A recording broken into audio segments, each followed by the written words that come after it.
Welcome to Season 5 of the Workplace Minute, powered by H3HR Advisors and sponsored by WorkHuman. Thanks for joining me for a quick update on what's important in the world of work. My name is Steve Boese. Today in the Workplace Minute, we're looking at how one major retailer and distributor has cracked the commercial driver shortage that has plagued that industry for years. Their secret? Better pay, benefits, and better quality of life. Let's break it down. While the rest of the trucking industry faces a driver shortage, Walmart has managed to boost its driver numbers with six-figure starting pay and other perks that are catching the eye of even non-traditional applicants. The massive retailer, which has claimed the top spot on the Fortune 500 for the past 13 years, has increased the number of in-house truck drivers by 33% over the past 3 years, thanks in large part to simply better wages and benefits.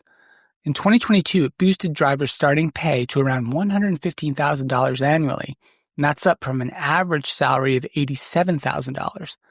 And at the high end, its drivers can make $135,000 per year, according to Walmart spokesperson.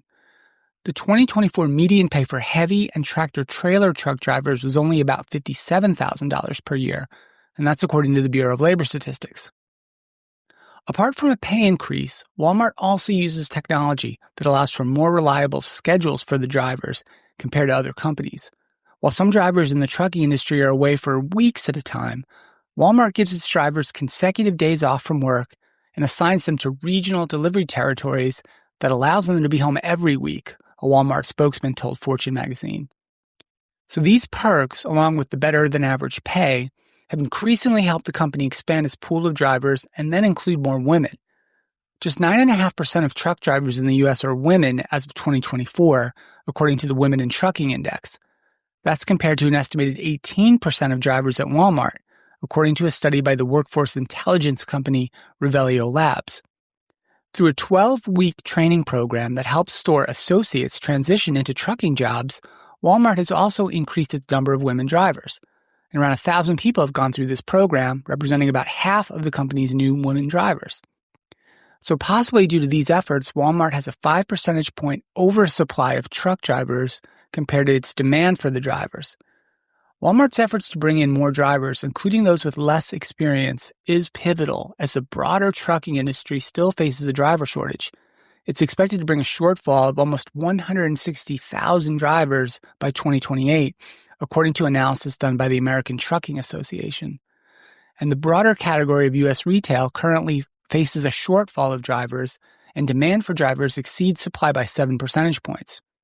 One reason for the ongoing driver shortages is that older truck drivers are simply retiring, and younger people aren't keen to jump into trucking, partly due to the long hours, time away from home. It's a tough job.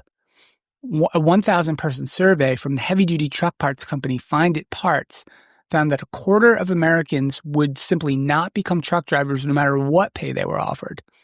So for Walmart, any slowdowns in its supply chain, especially a driver shortfall, could put it at a competitive disadvantage with the likes of, say, Amazon, with which it's been increasingly competing in recent years. Without enough drivers, supply chains are delayed, prices go up.